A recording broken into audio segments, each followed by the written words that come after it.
जंगल में पेड़ पर था एक कौओं का घोंसला। वो सारा दिन जंगल में घूमते फिरते रंग बिरंगे फल खाते और जैसे ही शाम होती वो वापस अपने घोंसलों में आ जाते। सुबह काफी हो गई है, चलें आज अमरूदों के बाग की तरफ चलते हैं। लेकिन कौवी आज कुछ ठीक नहीं थी। नहीं, आज मेरी तबीयत कुछ ठीक नहीं है। तुम अकेले ही चले जाओ और जो कुछ खाओ मेरे लिए घोंसले में ही ले आना। वो तो ठीक है, लेकिन अगर तुम साथ चलती तो ज़्यादा अच्छा था। मैंने कहा मेरी तबीयत ठीक नहीं, तुम जाते हो या? नहीं नहीं बेगम, मैं जा रहा हूँ, तुम लड़ क्यों रही हो? और फिर कौवा अकेला ही चला जाता है। कौवा सीधा अमरूदों के बाग की तरफ चला जाता है और सारा दिन घूम फिर के शाम होते ही अपने घोंसले की तरफ चल देता है। इतनी देर क्यों कर दी आने में? मैं अमरूदों के बाग की तरफ चला गया था। अमरूद बहुत ही मजे के थे, मैंने पेट भरकर खाए और तुम्हारे लिए भी लेकर आया हूँ। मैं बहुत बेचैनी से तुम्हारा इंतजार कर रही थी। एक खबर है तुम्हारे लिए। क्या क्या खबर है? मैंने 2 अंडे दिए हैं। पर तुम उदास क्यों हो? ये तो बहुत खुशी की बात है। हमारे घोंसले में 2 छोटे छोटे बच्चे आएंगे। तुम उनकी मम्मा होगी और मैं उनका पापा।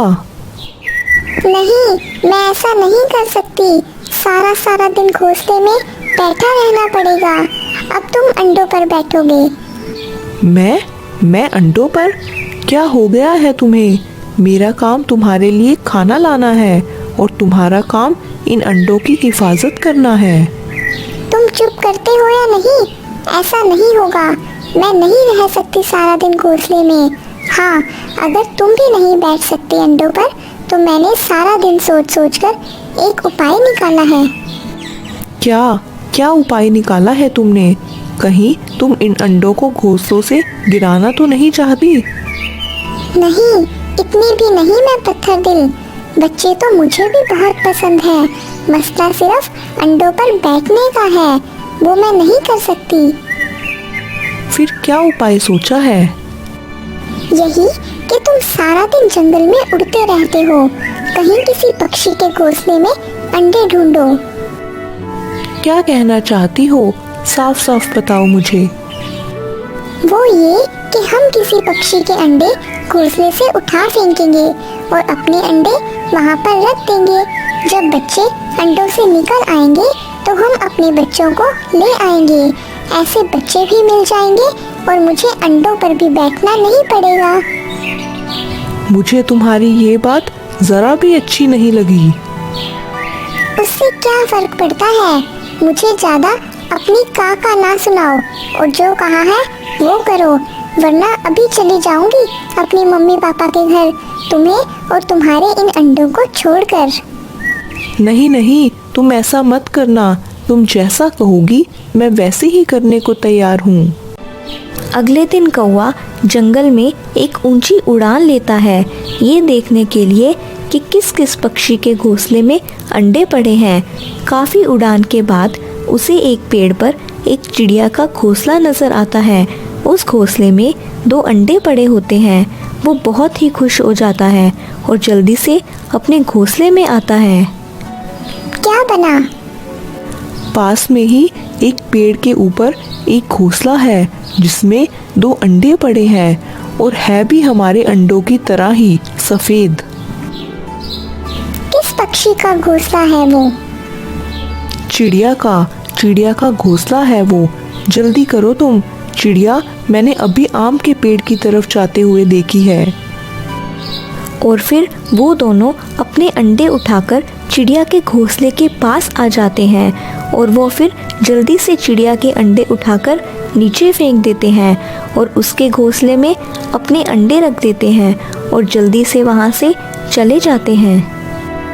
आज से मेरा बाहर जाना बिल्कुल बंद। मैं घोंसले में रहकर अपने प्यारे प्यारे अंडों की हिफाजत करूँगी। मुझे बहुत ही बेचैनी से इंतज़ार है अपने छोटे छोटे बच्चों का। हाँ ठीक है, आज से दाना मैं ही लाया करूँगा। और ऐसे ही चिड़िया को पता ही नहीं चलता कि चिड़िया के घोंसले में 2 कौवे के अंडे हैं। देखा मेरा कमाल, अब हम घूमे फिरेंगे, ऐश करेंगे और हमारे अंडों की हिफाजत करेगी वो मासूम चिड़िया। हाँ हाँ चलो, आज हम अमरूदों के बाग की तरफ इकट्ठे चलते हैं। और फिर ऐसे ही बेफिक्री से वो मौज मस्ती करते रहते हैं। उधर चिड़िया को बहुत ही बेचैनी से इंतज़ार था अपने बच्चों का अंडों से निकलने का। टाइम निकलता रहा और फिर आखिर वो दिन आ ही गया जिसका चिड़िया को इंतज़ार था। मुझे धीमी सी आवाज़ सुन रही है, शायद आज हमारे बच्चे अंडों से बाहर आने वाले हैं। वो दोनों बात कर ही रहे थे कि बच्चे अंडे तोड़कर बाहर आ जाते हैं और चिड़िया अपने बच्चों का कालू कौवे जैसा रंग देखकर डर जाती है। नहीं नहीं, ये मेरे बच्चे इतने काले क्यों हैं?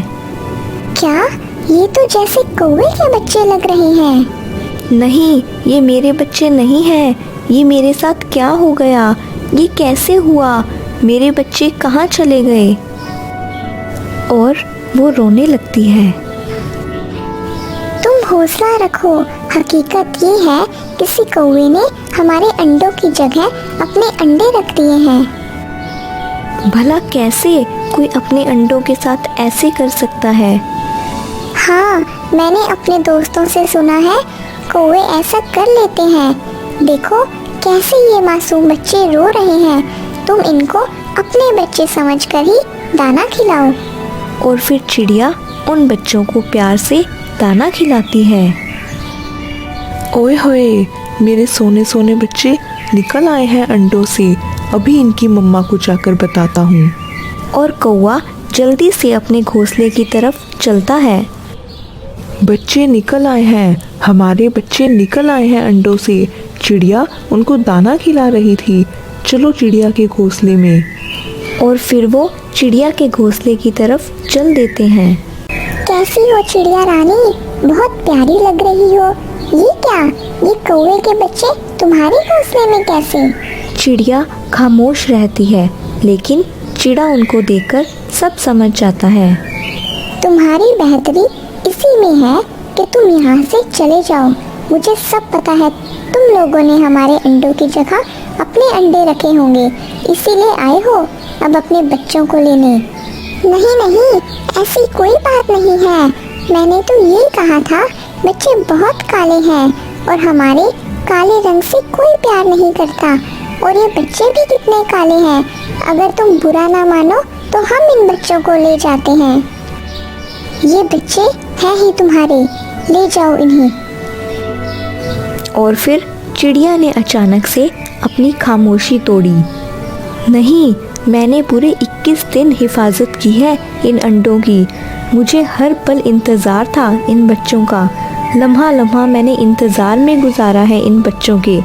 मुझे ये काले बच्चे अपने बच्चों की तरह ही प्यारे हैं। तुम चले जाओ यहाँ से, वरना मैं तमाम पक्षियों को बुलाकर तुम्हारी शिकायत कर दूंगी।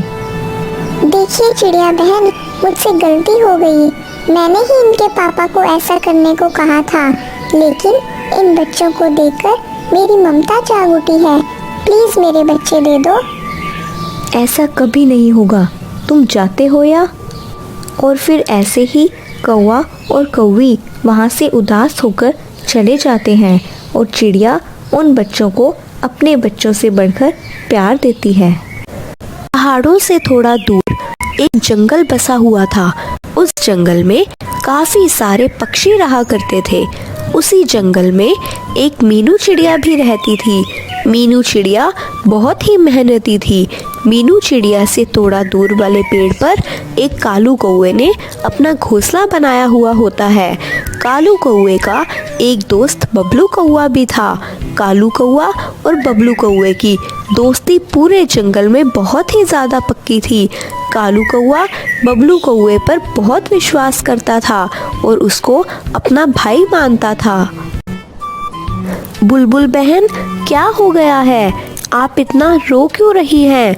आपकी बेटी को कुछ नहीं हुआ है, वो एकदम ठीक हो जाएगी। आप रोना बंद कीजिए। मीनू चिड़िया, मैं तुम्हें क्या बताऊं, 2 दिन से मैंने और मेरी बेटी ने कुछ नहीं खाया है। 2 दिन से हम दोनों भूखे हैं, भोजन बिल्कुल भी नहीं मिल रहा है।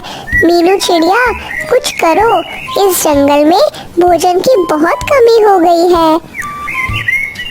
बुलबुल बहन, मेरे पास भोजन होता तो मैं आपको दे देती, पर मेरे पास अभी भोजन नहीं है। बुलबुल बहन, आप बिल्कुल ठीक कह रही हैं। इस जंगल में अब भोजन बिल्कुल भी नहीं मिलता है।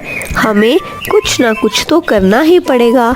एक काम करते हैं, आज सारे पक्षियों को जमा करते हैं और फिर सारे पक्षियों से बात करते हैं। कुछ देर के बाद मीनू चिड़िया सारे पक्षियों को जमा कर लेती है और उनसे कहती है, पक्षियों, मुझे तुम सबसे एक बहुत ज़रूरी बात करनी है। पक्षियों, तुम सब तो जानते ही हो, इस जंगल में अब भोजन बिल्कुल भी नहीं मिलता है। भोजन ना मिलने के कारण हम सारे पक्षी बहुत चिंतित हैं कि अब हम क्या खाएंगे। इसीलिए मैं चाहती हूँ कि हम लोग सब पक्षी मिलकर एक चावल की फसल लगाएं और फिर हम सारे पक्षी मिलकर आराम से उस चावल की फसल को खा सकें। हाँ मीनू चिड़िया, तुम ठीक कहती हो, हमें चावल की फसल लगानी ही होगी। 2 दिन से मेरे बीवी बच्चे भी भूखे हैं, जंगल से भोजन तो मिलता ही नहीं है। हाँ मीनू चिड़िया, मैं भी भूखा हूँ। हम सारे पक्षी मिलकर थोड़े थोड़े चावल जमा करते हैं और फिर उसकी फसल लगा लेंगे। तो फिर तय रहा पक्षियों, तुम सब जाओ और जाकर थोड़े थोड़े चावलों का बंदोबस्त करो और थोड़े बहुत चावल जमा कर कर तुम सब मुझे यहीं पर लाकर दे देना और फिर मैं उन चावलों को ज़मीन में बो दूंगी और कुछ ही दिनों बाद हमारी चावलों की फसल निकल आएगी और फिर हमारी सारी समस्याएं दूर हो जाएंगी। फिर सारे पक्षी चावल का बंदोबस्त करने के लिए चले जाते हैं। जंगल में फसल लगाई जा रही है, लेकिन मेरे पास तो इन पक्षियों को हिस्से में देने के लिए चावल भी नहीं है। मैं इन पक्षियों को अपने हिस्से के चावल कहाँ से दूंगा? मुझे कुछ ना कुछ तो करना ही पड़ेगा, जिससे मेरी अपनी एक अलग चावलों की फसल हो, ताकि मैं उसको बैठकर पूरी ज़िंदगी आराम से खा सकूं। फिर बबलू कौवे के दिमाग में एक शातिर योजना आती है और वो बबलू कौवा कालू कौवे के पास चला जाता है। मेरे दोस्त कालू कौवे, इस जंगल में सारे पक्षी मिलकर चावल की फसल लगा रहे हैं। कालू कौवे, क्या तुम उनके साथ फसल लगाओगे? तुम्हारे पास उनको देने के लिए चावल है? हाँ बबलू कौवे, मेरे पास कुछ चावल पड़े हैं। मैं वे चावल इन पक्षियों को दे दूंगा और फिर मैं भी इन पक्षियों के साथ मिलकर चावल की फसल लगा लूंगा। कालू कौवे, मैं क्या कहता हूँ, तुम्हारे पास जो चावल है तुम वो इन पक्षियों को नहीं देना, बल्कि वो चावल तुम मुझे दे दो। मेरे मामा जी हैं, वे हर साल अपने खेत में चावल की फसल उगाते हैं। मैं क्या कहता हूँ तुम्हें कालू कौवे, जो चावल के दाने तुम इन पक्षियों को दे रहे हो, तुम वे चावल के दाने मुझे दे दो। मैं वे चावल के दाने जाकर अपने मामा जी को दे दूँगा।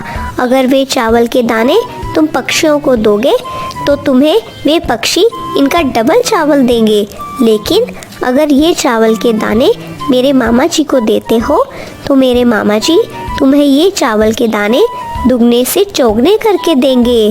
तो तुम सोच लो कालू कौवे, तुम्हें पक्षियों को चावल के दाने देने हैं या फिर ये चावल के दाने मेरे मामा जी को देना चाहते हो?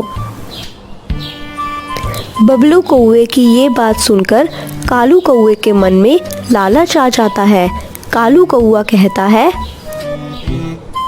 बबलू कौवे, मेरे दोस्त, मैं चावल के दाने इन पक्षियों को नहीं दूंगा, बल्कि ये चावल के दाने मैं तुम्हें दे दूंगा। वैसे भी अगर मैंने पक्षियों को चावल के दाने दिए तो इससे ये फसल ना लगी तो मेरे चावल के दाने एकदम जाया हो जाएंगे।